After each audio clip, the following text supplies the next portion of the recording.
धार्मिक स्थलों पर इन दिनों सिर्फ चंदा चोरी की खबरें इन दिनों सुर्खियों में बनी हुई है।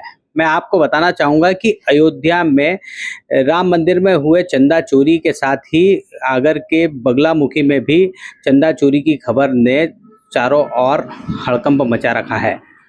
इन घटनाओं के साथ ही अगर बात की जाए तो माँ वैष्णो देवी के दरबार में भी लगभग 20 क्विंटल चांदी, जिसकी अनुमानित कीमत लगभग 550 करोड़ रुपए बताई जाती है, जब यह भी नकली निकली तो इस मामले को न्यायालय ने स्वतः ही संज्ञान में लिया और इस मामले में निष्पक्ष जांच की मांग कर डाली, जांच करने के निर्देश दिए हैं। मैं आपको बताना चाहूँगा कि इन सबके साथ ही महाकालेश्वर मंदिर में बाबा महाकाल के दरबार में आने वाले सोने चांदी के दान को लेकर जब हमने पड़ताल की तो पता चला कि बाबा महाकाल के मंदिर में जो दान आता है उसके लिए यहाँ पर तीन तरीके से त्रिस्तरीय जांच इसकी की जाती है। अगर इसकी जब पड़ताल की गई तो यहाँ की जो उप प्रशासक है सिम्मी यादव, उन्होंने बताया कि महाकालेश्वर मंदिर में सबसे पहले सीसीटीवी कैमरे लगे हैं, जिससे यहाँ पर आने वाले दान की पूरी जानकारी सीसीटीवी कैमरों में कैद होती है। इसके बाद ही यहाँ पर जो सरकारी दस्तावेज है उसमें इसकी एंट्री की जाती है और इसके साथ ही जो यहाँ पर सुनार हैं वे भी इसकी पड़ताल करते हैं, जिससे कि त्वरित रूप से यह पता चल जाता है कि बाबा महाकाल के दरबार में जो भी दान आ रहा है वह कितना गुणवत्ता वाला है। मैं आपको बताना चाहूँगा कि जब सिम्मी यादव जी से इस बारे में बात की गई तो उनका कहना था कि अब तक तो सुनारों के द्वारा इसके बारे में जांच की जाती थी, लेकिन आने वाले समय में और भी हाईटेक मशीनें आने वाली है, जिससे कि त्वरित रूप से यह पता चल जाएगा कि बाबा महाकाल को जो आभूषण चढ़ाए जा रहे हैं, जो गहने चढ़ाए जा रहे हैं, वे कितने प्रतिशत शुद्ध है।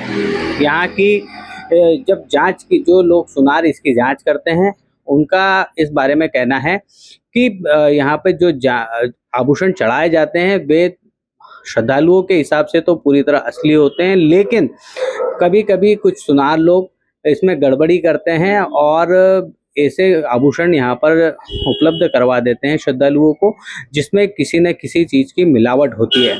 वैसे जो भी हो, अभी तक अयोध्या, बगलामुखी और माँ वैष्णो देवी के धाम में इस तरह की गड़बड़ियाँ पकड़ाई है, लेकिन उज्जैन के महाकालेश्वर मंदिर की अगर बात की जाए तो यहाँ पर ना तो अभी तक चंदा चोरी की कोई घटना सामने आई है, ना ही यहाँ पर जो आभूषण है उसमें भी किसी भी तरह का गोलमाल सामने आया है। कुल मिलाकर बाबा महाकाल के दरबार में जो भी हो रहा है वह बिल्कुल ठीक और निष्पक्ष रूप से किया जा रहा है। मंत्री जी, एक वैष्णो देवी में 20 टन से ज्यादा नकली चांदी का मामला सामने आया है।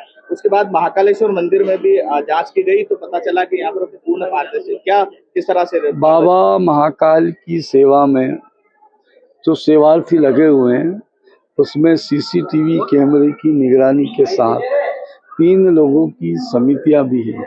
स्वर्णकार समाज के पारखी जोड़ी यहाँ हैं, वो पूरा जांच करने के बाद ही और प्रत्येक चढ़ावे की राशि का पूर्णता पारदर्शिता के साथ में सीसीटीवी कैमरे की निगरानी में जांच होती है।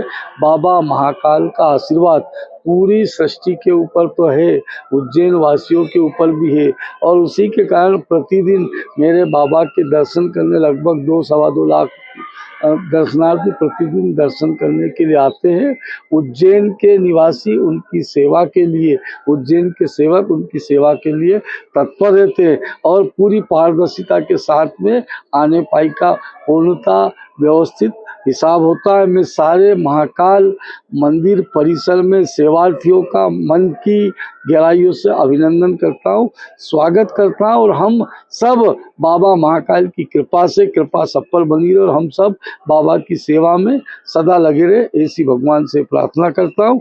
और जिन लोगों ने देश में कोई गलती करी होगी उनको व्यवस्थित भारत का कानून सजा देगा। धन्यवाद। इस बार जो मंदिरों से इस तरह की टारगेट किया जा रहा है मंदिरों को, कुल मिला के सनातन कुछ तथाकथित विपरीत विचारधाराओं के द्वारा सनातन संस्कृति को, सनातन धर्मों को बदनाम करने का प्रयास किया जा रहा है। जहाँ कहीं ऐसी घटनाएं घटी उसकी निष्पक्ष रूप से जांच हो रही है, दोषियों के खिलाफ कार्रवाई भी हो रही है और कार्रवाई करेंगे। और मेरे बाबा की कृपा तो सबके ऊपर है और यहाँ बाबा की कृपा सबके ऊपर बनी रहे, पूरी पारदर्शिता के साथ निरंतरता से काम होता है। धन्यवाद। देखिए, महाकाल मंदिर में जो भी सोने चांदी की जितने भी आभूषण जो आते हैं, पूरा महाकाल मंदिर जो है वो कैमरों की सतत निगरानी में रहता है। हमारे जितने भी दान काउंटर है वो कैमरों की सतत निगरानी में है और दान काउंटर पर कोई भी व्यक्ति अगर आता है दान करने के लिए तो उससे उसके बिल जो है वो मांगा जाता है। बिल के पश्चात उसको जो है रसीद मंदिर समिति द्वारा दी जाती है और फिर वो जो सामग्री उसने भेंट की है वो कोठार शाखा में जाती है और कोठार शाखा में जो है रोटेशन के आधार पर जो है तीन सदस्यीय जो समिति है, मूल्यांकन समिति, वो उसका मूल्यांकन करती है। इसमें जो हमारे गवर्नमेंट अप्रूव्ड ऑथोराइज्ड वैल्यूअर है, एक वो रहते हैं, एक मंदिर के अधिकारी रहते हैं, एक मंदिर समिति के कर्मचारी रहते हैं और इनकी उपस्थिति में सीसीटीवी कैमरों की सतत निगरानी में उसको कसौटी पे खरा खोटा की जांच की जाती है। उसके बाद एक रिपोर्ट तैयार की जाती है जिसमें उसमें जो शुद्ध स्वर्ण या शुद्ध रजत है उसका परसेंटेज अंकित करके उसका मूल्यांकित किया जाता है। तो ये पूरी जो प्रक्रिया है पारदर्शी है और कैमरों के माध्यम से है। मैडम कितने सालों से ये किया जा रहा है लगभग? देखिए, ये जो प्रक्रिया है जब से मंदिर एक्ट लागू हुआ और कोठार शाखा बनी उसके बाद से ये पूरा अभी वर्तमान तक चल रहा है। एक मशीन भी मंगा रहे हैं जी। क्या? स्वर्ण और जो रजत के आभूषण हैं उनका ऑन द स्पॉट जो है वो हम उसको वेरीफाई कर सके, उसमें शुद्धता का परसेंट ऑन द स्पॉट नाप चुके। इसके लिए हम जो है अभी वर्तमान में जो बहुत ही अच्छी कैरेटोमीटर जिसको मशीन बोलते हैं वो लेकर आ रहे हैं, जो हमारे बड़े बड़े जो शोरूम वगैरह है सुनार इसका प्रयोग करते हैं। इसके माध्यम से हम तत्कालिक रूप से जो है वो सोने चांदी का टंच पता कर सकते हैं कि जो दान में दी गई सामग्री है वो खरी है कि खोटी है। देखिए, मैं 2020-21 से मैं यहाँ मूल्यांकन समिति में काम कर रहा हूँ और मुझे ये देखने में आया है कि कोई छोटी मोटी धातु कभी कोई गलती से कोई चढ़ा जाता है वही आती है, लेकिन जो बड़े मुकुट होते हैं, कुंडल होते हैं, तो वो तो सब असली पाए जाते हैं और जो नकली होते हैं वो या तो कोई ऐसे फ्रॉड जेलर्स के यहाँ से परचेसिंग कर लेता है श्रद्धालु तो आ जाती है, या फिर अन्य कोई खोया पाया विभाग से जो प्राप्त होती है, जैसे किसी का गुम हो जाता है, कोई नकली पायल पहन के आया, कोई नकली सामग्री रहती है। तो इस प्रकार से कोई बहुत बड़ा इशू नहीं है नकली का। वहाँ पर जितनी भी धातु आती है लगभग असली ही आती है। उनको जो नकली रहती है उनको अलग रखा जाता है? हाँ, उनका एक उन्होंने सिस्टम बना रखा है, उनको अलग पैक रखते हैं, लेकिन उनको भी नष्ट नहीं करते या फेंकते नहीं है, क्योंकि वो सब चीज़ रिकॉर्ड में रहती है, इसलिए उसको भी वहाँ संरक्षित रखा जाता है। कितने लोगों की टीम करती है और कितने कैमरों की निगरानी? करीब 7 से 8 लोग वहाँ पर मौजूद रहते हैं, जिसमें डिप्टी कलेक्टर, तहसीलदार लेवल के भी व्यक्ति रहते हैं, जो सहायक प्रशासक जिसको बोलते हैं, और गार्ड्स रहते हैं, कोठार विभाग से भी रहते हैं। तो कितने कैमरे भी लगे रहते हैं? एक कैमरा लाइव चलता है उसमें, वीडियो कैमरा।